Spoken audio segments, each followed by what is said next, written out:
Left 4 Dead is one of the best, most fun co-op shooters I have ever seen. You woke up one day only to see the world has gone to shit.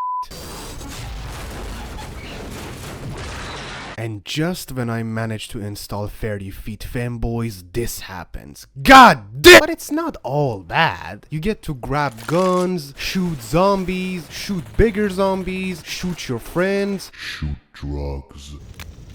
I don't think I need to remind you, but Left 4 Dead was a pretty big deal. An 89 Metacritic score, a $24 million gross revenue. They really cooked with Left 4 Dead, literally. I mean, Turtle Rock Studios looks like f***ing Gus Fring's lab. It was that game that you owned as an Xbox fanboy when you were 8 and would shit on those PlayStation fans because they never got it. Did you say The Last of Us? Ha! Good looking female lead role? No thanks. We have Zoe. Grumpy traumatized old guy? Keep that to yourself. We got Bill. Life is good, but it can be better. But most importantly, Left 4 Dead was so big that the peak YouTuber ItsVD has made a video on it, which of course you should watch. After this one. People loved Left 4 Dead. No, actually, they were in love with Left 4 Dead. Even its developers were in love with it. They kept asking Daddy Gabe to let them work on the sequel, and we all know Gabe, this guy just keep catching W's. So just 1 year later, we got a sequel announcement. But how? A sequel this fast? Does this mean that Valve is going to milk Left 4 Dead? Oh boy, that Red Bull's some strong stuff.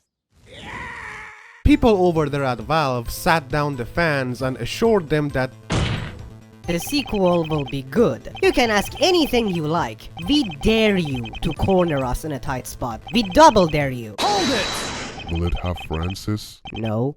Then it's garbage. Objection!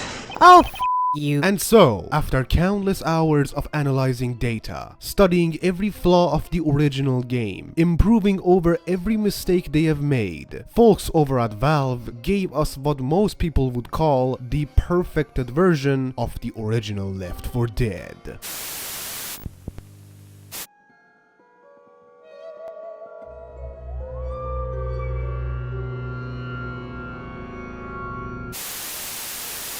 When Left 4 Dead 2 came out, people treated it like it was a godsend, like God himself sat behind that PC and programmed this bad boy over 50 cups of coffee. Gentlemen, I give you... Left 4 Dead 2.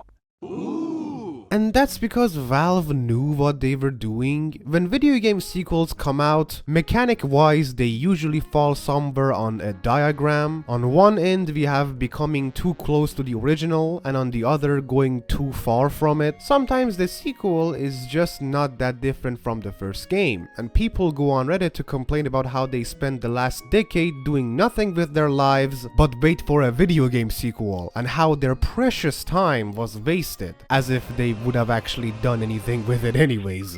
Other times the sequel is way different from the first game and people again go on Reddit to complain about why the sequel isn't the exact same game as the original. Gamers, you don't have to complain about everything. Let me introduce you to the pinnacle of life's wonders: grass. Leave your room once in a while. Grab a cold one with a friend or two. Lift some weights and get in shape. Take a road trip and make some memories. Meet a young, beautiful lady. Or you can just play Left 4 Dead 2 instead, because it falls right on the middle of the diagram. It's not that far from the original, and it's got plenty of new mechanics to justify a sequel. Left 4 Dead 2 was so good that no one is even playing the original anymore. Where's everyone going?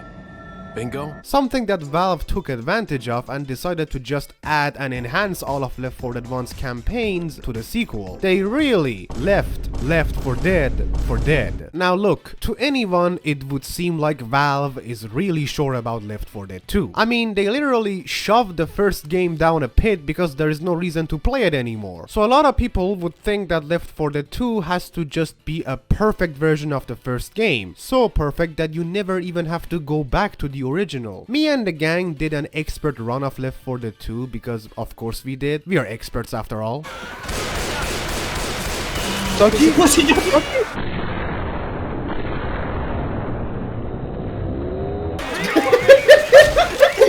And the more we progressed, the more we realized how distant this game is from what gave the original Left 4 Dead its identity. I'm not saying the sequel is worse than the original. What I'm saying is, even though the two games have a lot in common, Left 4 Dead 2 is not a perfected version of Left 4 Dead 1. It's unique in its own way. You guys already know what happened to the original Left 4 Dead gang. I used to think it was just Bill who ended up in Dead by Daylight, but Zoe and Francis did too, so they were all kind of doomed from the start. But on the other side of the country, in a little city called Savannah, another crew of 4 were trying their best to make it out alive.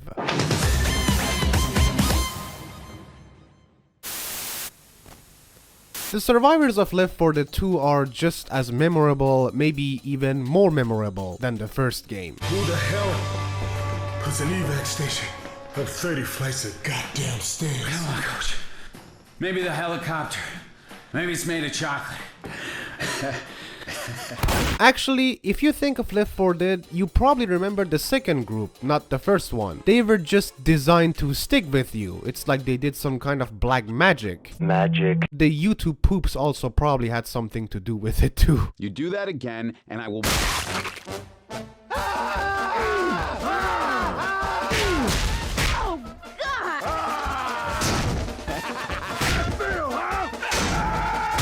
We got Nick, this shady gambler guy that keeps mentioning how expensive his suit is, even though there's no way that suit is worth $3,000. He also hates Francis. I'm telling you for the last goddamn time, lower the goddamn bridge, you greasy vest-wearing monkey.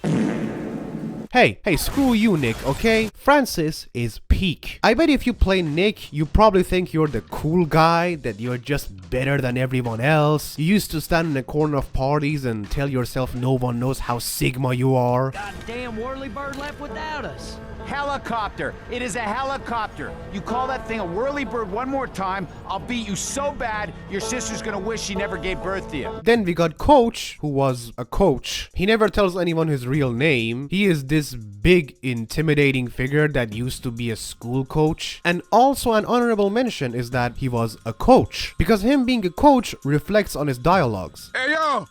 We're a team! Come get me! He keeps reminding the crew that they are a team and they need to work together, which is of course something only a coach would do. Ellis, which is your boy's favorite, is just the highlight of the game. A redneck guy that just doesn't take the situation seriously, and like a true patriot, he loves guns, he loves pretty women, but most importantly, he loves Jimmy Gibbs Jr. Who the hell is Jimmy Gibbs Jr.? Oh, hey! Jimmy Gibbs! I'm getting sick of looking at this guy's face. Well, trust me, in these parts, he's as famous as Elvis or the president. Really? Because he looks like an asshole. No, hold on. You've been making jokes about Savannah all day and I held my tongue, but don't belittle Jimmy Gibbs Jr. That man is a living legend. And did I tell you about Ellis's buddy Keith? I ever tell you about the time Keith and I made fireworks? Now, I didn't know shit about chemistry, but Keith figured gasoline burns, doesn't it? Third degree burns on 95% of his body. There is just one name on the bottom of the list that ruins the characters for me, and that's Rochelle, who has less personality than a brick. I get why she needs to be here, because we had one girl in the original, which was Zoe, but Zoe was actually a good character because they put a lot of thought behind her design. She was intended to portray an average everyday person who had to adapt to the situation. She was designed very carefully to represent an attractive girl with situational elements that wore her down. She was the heart of the team and always cared equally for all 3 of the other survivors, even if they got into heated arguments with each other. But Rochelle is just woman. Can you even think of a single line of dialogue that you remember from her? Now I got nothing. Actually, I can think of one. Holy shit, that thing's biting him! Holy shit, that thing's biting him! Holy shit, that thing's biting him! What? I mean, you want to say something? That thing's biting him! They focused a lot more on the story this time around, and the cast actually gets to know each other as you get to know them. Hey, it's okay, man. We're gonna be fine. Tell me, what's your name? Ellis. My name's Ellis. How about you? Everyone just calls me Coach. My name's Rochelle. You? Nick. Not that it matters, because I think we should split up when this thing opens. Because their story actually starts from the first chapter of the game, unlike the original where we picked up halfway through. And I like this approach a lot more because I just think it's best to avoid letting the player take on pre-established relationships, since it kind of forces them to like or hate a character without any input from themselves. Since Left 4 Dead 2 came out very soon after the original, they went mostly with the same principles when designing the cast, but flipped them. Nick and Francis are both criminals, only one of them is 2-bit vest-wearing type and the other is most likely 3-bit, shady and secretive. Bill and Coach both played the leader's role. Obviously Coach's experience doesn't come anywhere near Bill's, but regardless, they fill the same shoe. Lois and Ellis are both regular everyday people from different parts of society. One of them is a redneck and the other is a city boy. They are both upbeat and still hang on to their lives and memories from the normal world. And lastly, we got Rochelle and Zoe, which are both women. I'm sorry, Rochelle is just too garbage for me to draw anything. Which is not her fault, most of her lines were cut from the game. Well, according to Nick, you can say that they are both chances for repopulating the earth. I'm down! Ah, shit! There goes repopulating the earth. So the cast of Left 4 Dead and Left 4 Dead 2 are two sides of the same coin. Left 4 Dead 2 characters feel like they have been designed to be fun and memorable rather than representing something new. If you hop onto the developer commentary mode and listen to the thought behind designing the characters of the sequel, it's just stuff as basic as We thought it would be cool if we had a criminal in the crew, so we added a criminal. Which is totally fine because after all, it's a video game. The goal is for it to be fun and memorable. There is no reason to reinvent the wheel. If it works, I don't see why you need to fix it. Considering the characters came out pretty good, they obviously knew what they were doing. But with how carefully they planned for the original cast, I was personally expecting a bit more depth, something fresh. And I did get my dose of fresh material with guns. Guns. Lots of guns. Like I said in the original video, the guns in Left 4 Dead are basic. There isn't really anything to learn here. It looks like an assault rifle, it shoots like an assault rifle. It looks like a shotgun, it shoots like a shotgun. It looks like a hunting rifle, it's a piece of garbage. In Left 4 Dead 2, we got a ton of new weapons. Chrome shotgun, combat shotgun, silenced submachine gun, AK-47, combat rifle, and sniper rifle. There's the grenade launcher, also known as the damage yourself and your teammates gun. Does it hurt? Just get me up, please. Thanks. Smoke around these parts.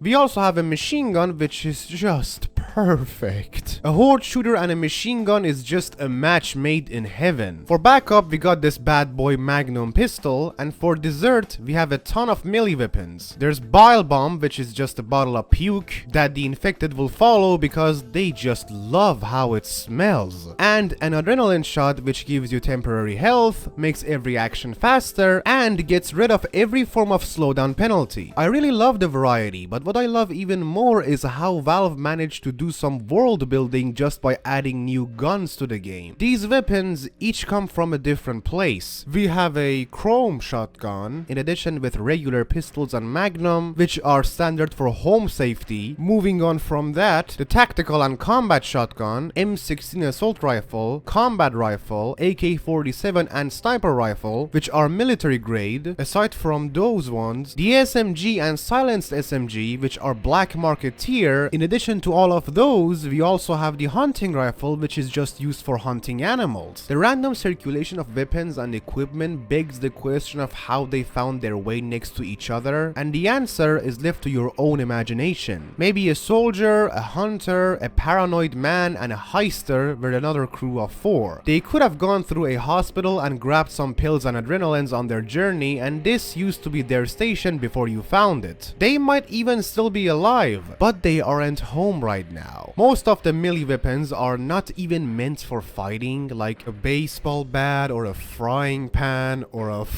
guitar. The fact that all of these regular objects were used for defense shows the desperation of people before you who did whatever they could to make it out alive. You can also find katanas for some reason, like there was a samurai out there killing zombies in Georgia.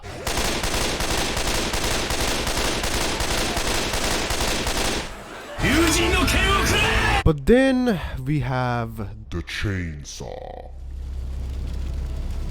Let's go, push the button, push the button.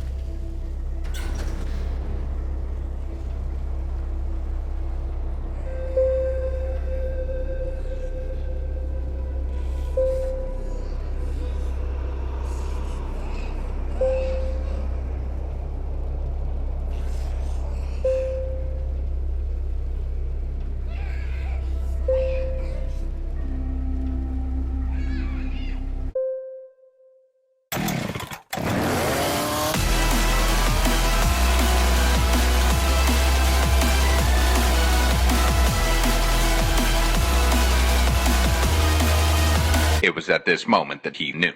He fucked up. We also have some Counter-Strike guns, like literally Counter-Strike guns. They didn't even remodel them. It's like they just took the assets and put them in Left 4 Dead 2 folders. And all of them are just so useless. But my grandpa put all his gaming knowledge, his whole heart, into assembling this deck. I have to believe that it holds some secret strategy. This card is useless. Yeah, it didn't take me that long to realize that these guns don't work as well as the native Left 4 Dead weapons. Probably because they weren't designed to work in a Left 4 Dead game, since the only reason we even have them in Left 4 Dead 2 is a consequence of German censorships. Basically, Germany told Valve, Hey, your game is way too violent. F off. What if we censor it? How much? Like, I don't know, take a little bit of the blood out? Take all the blood out. But obviously that didn't sit well with German players. So Valve told them, Hey, we're sorry this had to happen. How about we give you a bunch of new guns that are completely useless and no one asked for, and then eventually just release them for everyone anyways. Actually, I mentioned that hunting rifle is garbage in my original video and you guys didn't really like it. Well, today we have a sniper rifle that is actually garbage.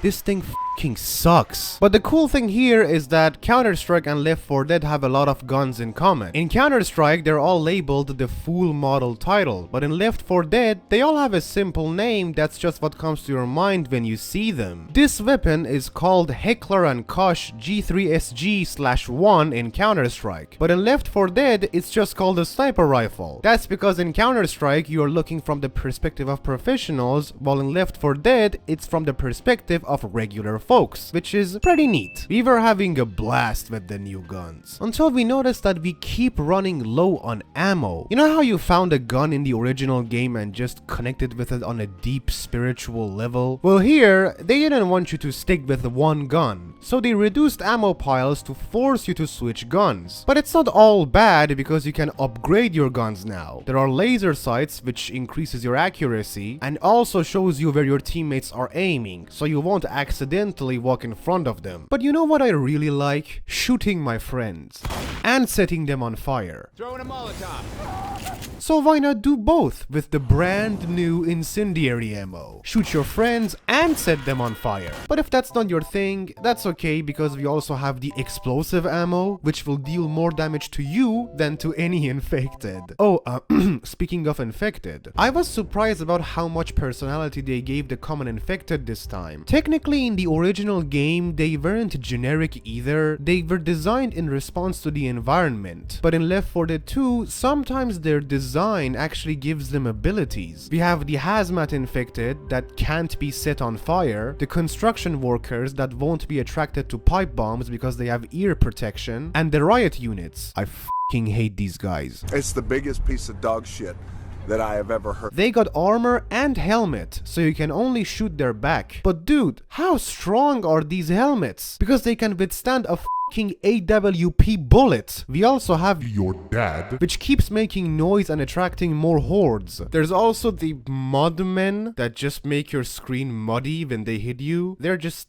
a minor inconvenience. You can just shoot them off. To be honest, I think the spawn rate of these special types of common infected should have been a bit higher, because on the grand scheme of things, when you are gunning down hundreds of them, you barely notice the few special ones that come in between. Like the construction workers workers, for example, you know, these guys being there kind of makes you wonder if bringing a pipe bomb would even be useful, considering they won't be able to hear it. But there's very few of them that you can just throw the pipe bomb and get rid of like 99% of the zombies. And then there's this one construction worker guy that you can just shovel to death. Who cares? There's only two types of uncommon infected that I'm glad are kept at low spawn rate. First one is the fallen survivor that has some equipment on him which you can use if you manage to actually kill him, because most of the time he just runs away. And the second one is the airdrop infected that just parachutes from the sky and gives you stuff. So remember kids, Fortnite did not invent airdrops. Left 4 Dead 2 did. Now the reason I'm glad that the spawn rate of these two types of uncommon infected is kept low is because the game would be ridiculously easy if they just kept spawning in between hordes. Even in the current state, the amount of equipment you find throughout the map is more than enough to make it to the next safe house, especially on any difficulty below expert mode. So I can't even imagine how easy it would be if we constantly got medkits whenever each horde hit us. Did I miss any type of uncommon infected? Alright, Jimmy Gibbs Jr. can also sometimes spawn. Left 4 Dead 2 levels are different. Don't get me wrong, they're good. They're really good. There's all types of new mechanics. There's the new Gauntlet Crescendo event that makes you turn off an alarm or the infected won't stop coming. You also bring Kolos to a Discord mod, play carnival games, and you get to fill up the car of Jimmy Gibbs Jr. Sure, sometimes the design is questionable, like there's this very short river that you have to cross in Swamp Fever, and you have to bring a platform which makes noise and brings infected, and finally when it does arrive... Couldn't they have just build a bridge? But the best part is the Hard Rain campaign, because it's not linear like the other ones. Let me break it down. On the finale of Swamp Fever, you hold out against hordes in a mansion until a dude with his boat comes to pick you up. He is called Virgil.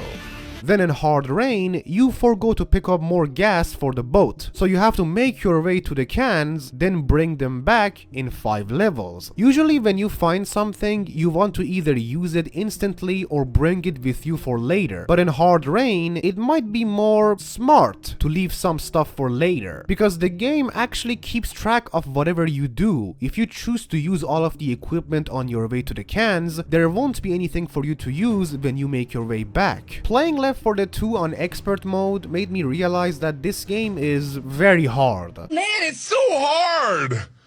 Oh, it's so hard! The first Left 4 Dead was hard too, but this game is even harder. We played the original game on expert, and after a few runs, we became professionals. Getting a grip on each level was a challenge, but doable. And by sticking to the core strategy of just being close to each other and hitting our shots, we would make it. But Left 4 Dead 2 levels were designed to diffuse all of your expert strategies that you came up with in the first game. Personally, I think on expert mode, you are always surviving on borrowed time. There will be so many infected coming at you, and they'll do so much damage that one small slip up will send you back a long way. And you will screw up eventually. You're human. Since the original Left 4 Dead's levels were short, you could still just make it to the safe house with like 2 HP left. I'm dying, sister. But in Left 4 Dead 2, the levels are longer, and you really feel that length on expert. I'm not saying you can't beat it, we did finish the game multiple times, and there are of course speedrunners with their insane strategies.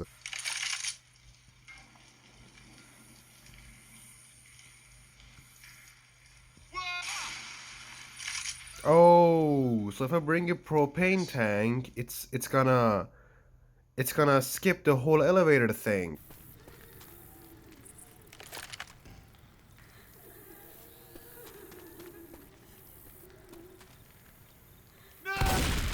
Okay. Okay, I couldn't do it. It's not even just speedrun strategies. There's all tons of new tips and tricks coming out on the game even right now on YouTube. But even if you know all of them, the levels can at times still become overwhelming, since the AI director keeps throwing in hordes and special infected at you to make sure you don't have a chance at making it. Which becomes even harder to deal with when you realize that Left 4 Dead 2 generates different layouts for parts of levels, like the graveyard level in the parish. Every time you launch this level, the graveyard will load in with a different structure. In addition to that, you remember those cars that maybe had alarms and you maybe accidentally turned them on and maybe killed your entire team? Well, guess what? They are random now. So every time you run through a level, the set of cars with alarms change. All of these new additions are really neat and I absolutely love them. The best part about them is that they make it so that no matter how much you plan and improve, you still have to improvise at times. As far as I know, the challenging part of the new additions is mostly just exclusive to expert difficulty, because on any difficulty below expert, the game is just really fun and you will get through it without smashing your keyboard. So when you play below expert, the length actually works in your favor, because the levels being longer means we have more Left 4 Dead, and we all love more Left 4 Dead. I imagine most people playing Left 4 Dead would launch on normal mode, since that's the standard difficulty, but both games are just way too easy on anything less than expert for my taste. Cause I'm not a fucking pussy. I mean, just take a look at me doing no mercy on normal. I'm not even shooting anything, the bots are killing everyone, I'm just standing there watching them. Left 4 Dead 1 did such a good job at making sure the four of you stick as a team, because every man for himself ended very quickly. So we all stuck to one rule: fight together or die alone. This rule mostly took form of all four survivors sticking together and close to each other through every situation. And like I said, they wanted to diffuse your strategies in the sequel. You guys kind of took everybody by surprise. I don't know if anybody was expecting a sequel so quickly. So we realized people were coming up with strategies for our game and thought, fuck your strategy. So very soon we found out that this tactic doesn't always work anymore. And at first, I thought it was just bad game design. How? How did they think that was okay to even put it in the game? I'm so sick of this fucking company. Until I realized that in Left 4 Dead 2, your hands are open for more creative strategies. All of you still have to be close to each other, that's the standard now, it's not a clever strategy anymore. But instead of moving as one, in some cases, you can split up. One team can move in to do the objective, and the other can cover them from a high ground. You can even think out the box. I ever tell you about the time Keith tried to deep fry a turkey? In the cola section, instead of all four of us going in and walking back to the delivery door, two of us grabbed the cola and threw it upstairs for the other two to deliver. Or in the finale of the passing, we split up into teams of two so that we can get every jerry can faster. In some of the levels that were just way too hard, we had to come up with full-on plans. I had a goddamn plan! Because Left 4 Dead 2's AI director never stops spawning infected on expert mode. The more you take your time, the more zombies you have to deal with. So we had to go in knowing exactly what we were going to do to not waste even 1 second. On the finale of Swamp Fever, one of us took the machine gun for crowd control while the others covered them from other direction. And on the finale of Dark Carnival, you have to stand on a concert stage and push back hordes of infected while signaling a chopper to come pick you up with fireworks. It's meant to be a very cool and badass holdout, but not really doable on expert, so we grabbed whatever was flammable and camped in the corner, then blocked off the infected path until the chopper arrived. But the hardest one by far was the second level of the passing campaign called Underground. We had to actually cook up this plan for an entire day. We will take a very specific route that would limit our interaction with common infected, and find specifically 2 pipe bombs, 1 boomer bile, 1 Molotov, 4 adrenaline shots, and the 2 LMGs that would spawn randomly because we need a lot of firepower. We will move without any interruptions, speedrun style. no stopping for anything or anyone. All of the equipment have to be found on the go, not by exploration. And if someone went down, we will just bring them back later on instead of stopping to revive. We experimented with the idea of one of us bringing a defib instead of a medkit, but with how aggressively we pushed throughout the entire level, we didn't have time to stop for anything, even healing ourselves until the very first gate. So we scratched that off pretty quickly and decided that everyone should just bring a medkit for themselves. We will skip the tank if he did spawn, which is logical since on expert, usually when a tank spawns, the run's dead. Then drop the first pipe bomb on the sewer entrance to distract the infected. Make our way to the exit gate. Once we hear the alarm, throw a bile bomb to divert away the infected, since they won't stop spawning and it's better to redirect them than just kill a few with a pipe bomb. Then on the second gate, throw a pipe bomb to the side to draw the infected out of the tunnel. It was originally another bile bomb, but since it spawns a horde when you throw one, we figured there would be way too many to get through. Enter the tunnel and then throw a Molotov behind us to stop the infected from coming from behind and not get sandwiched, then spray the path with the LMGs to push back the rushing infected, and finally make it to the safe house. You see how complex that shit was? I know planning isn't what you're thinking about when you walk into a horde shooter, but that's the charm of the second game. That's what distinguishes it from the first one. The fact that something as simple as just stick close to each other and don't shoot one another doesn't work anymore, that kinda makes me feel smart. Sometimes my genius is... it's almost frightening. Scorcher today. Oh my god! It also means that your chances of making it are now significantly higher if you play with other players rather than bots. Because based on my research, I couldn't find any source that states the survivors' AI has been improved in the sequel at all. They'll still instantly use their medkits when their health reaches below 40% and won't carry a throwable. Really, Valve? You guys couldn't make them carry a throwable? How hard is it to program them to throw a pipe bomb when they spot, say, 20 common infected? Or throw a Molotov when they spot a tank? Even Counter-Strike bots use throwables. It's still possible to beat Left 4 Dead 2 on expert mode with bots. It's just harder because, you know, the bots, they sometimes make questionable decisions. Coach, what the fuck? You guys remember these special infected, right? How could you not? We all love them. I just love having my guts spilled across the concrete by a man wearing a blue hoodie. All of these specials from the original game are here, and they are still just as annoying. But you see, the problem with these specials was that you could counter them easily, since they were designed to push the team. Once the players actually learned to stick together, they could easily push them back. So Valve added 3 new specials that are focused on breaking the team apart. There's the Spitter that spits acid and forces your team to break apart. If this thing catches you on a close quarter, you are so cooked. There's the the Charger that has a huge arm. He will charge head on and start to smash you, and sometimes the game is just taking the piss because it lines you up perfectly with him to f you up. Oh! Why are we still here?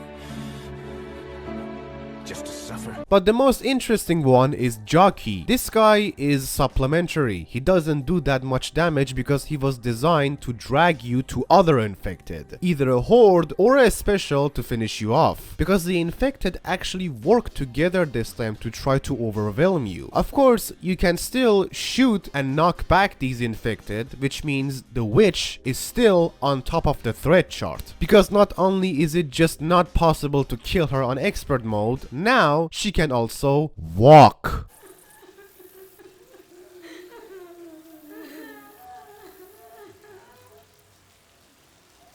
Are you serious right now, bro? I know it doesn't sound that bad, you can still avoid her, but when there's 10 billion zombies coming at you, you know, you can sometimes misfire. Yeah, I'm dead, guys, I'm dead. There is one witch in the game that really disturbed me, and it showed me that the devs haven't lost their touch with creating terrifying atmosphere they wanted Left 4 Dead to have.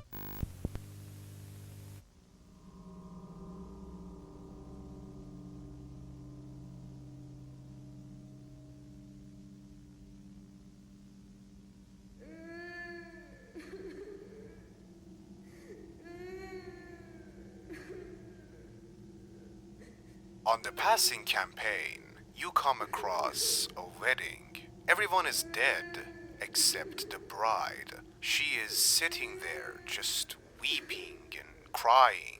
And the scene clearly shows that when the infection hit the area, it was during her wedding.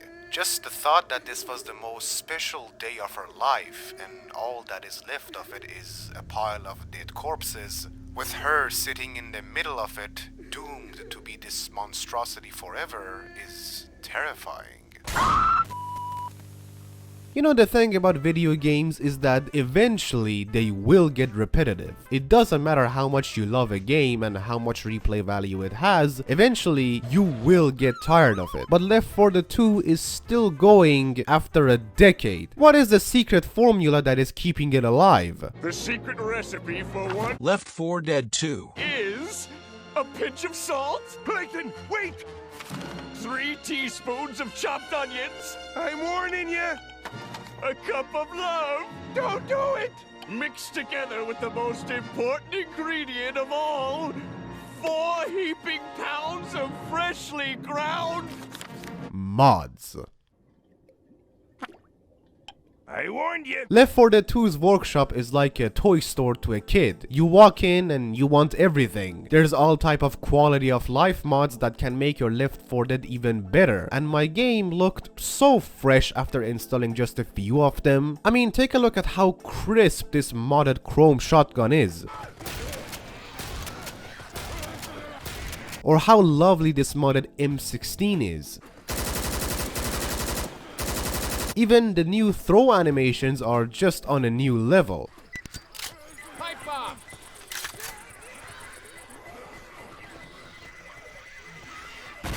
You can even add legs to the game. But that's not why most of you visit the workshop. You go there because we all love turning our game into whatever it is not. And the mod workshop is the perfect market for that, especially if you're into guns that have erectile dysfunction.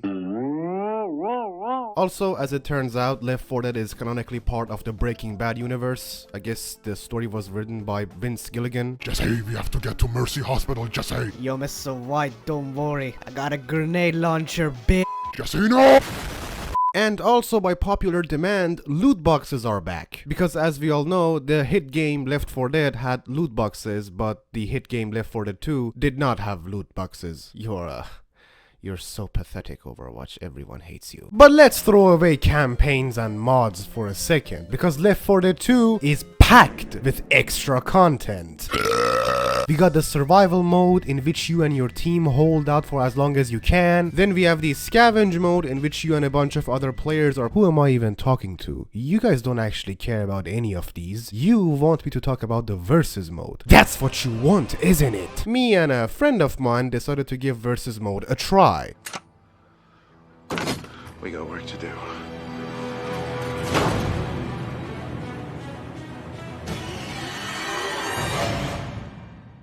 There were a couple of servers available, and we thought we'll hop in one of them randomly and experience some vanilla Left 4 Dead 2 versus mode. But it was Chinese.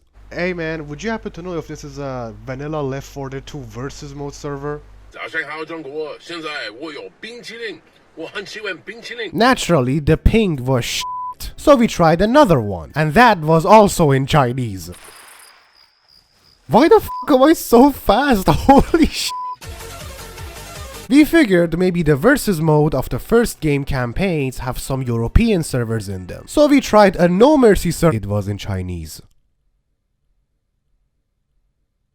Eventually we came across a server that wasn't Chinese. It was Russian. And we had no f***ing idea what was even going on. Half this game is taken over by Chinese and the other by Russian. It's like a 2-decade-old turf war going on. This server, for some reason, was so persistent that the survivors stick together that it kept teleporting us back to the team. Bro, what the f***? It just teleported me back. You go in Black Noir, you're gonna be teleported back. Dude, oh my god, stop teleporting me! We tried another Russian server, but I guess people weren't very welcoming of us. Who's your daddy is trying to kill me? We figured maybe we should just start our own server. You gotta be patient, man. 2,000 years later. There's no one coming. Oh, hold up, someone joined. Someone actually joined. He said, why is everyone Chinese? Dude, I thought we were the only ones. Remember last time I failed this? You made a joke out of it in your video.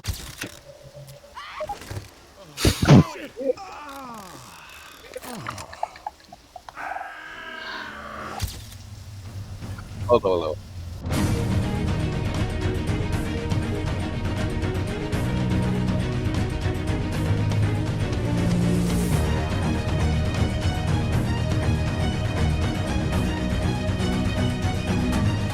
I made it! No!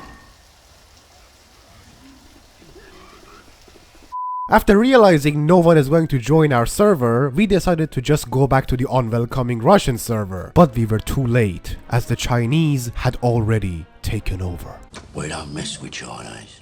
Look at the book. Chinese have cultures of their own. Left 4 Dead 2 is a great game. It's got its own problems, but everything does. The goal is for the positives to outweigh the negatives, and Left 4 Dead 2 does that just fantastically. But is it better than the original? I would say yes, but we live in 2025 and you can now have your own opinion. Sometimes. The 4-player co-op genre is one that is mostly overlooked in the modern age of video games. It's still there and it's got a loyal fan base, myself included. It's just not as popular anymore because the new game meta is soulless PvP shooter. But there's still new co-op stuff coming out and some of them are pretty good. And even though my personal go-to 4-player co-op title is Payday 3 right now, I have to admit that Left 4 Dead 2 is on top of the chart in 4-player co-op. And ever since the Left 4 Dead franchise ended, others stepped in and tried to fill that hole, but hey, they never quite got it right. Anyways, Left 4 Dead 2 is good. Hop on the Discord server and tell me how much the video sucked, and maybe check out my Patreon because I love you. Shout out to my first and only Patreon supporter, Nexizel. You, my man, are the GOAT. I personally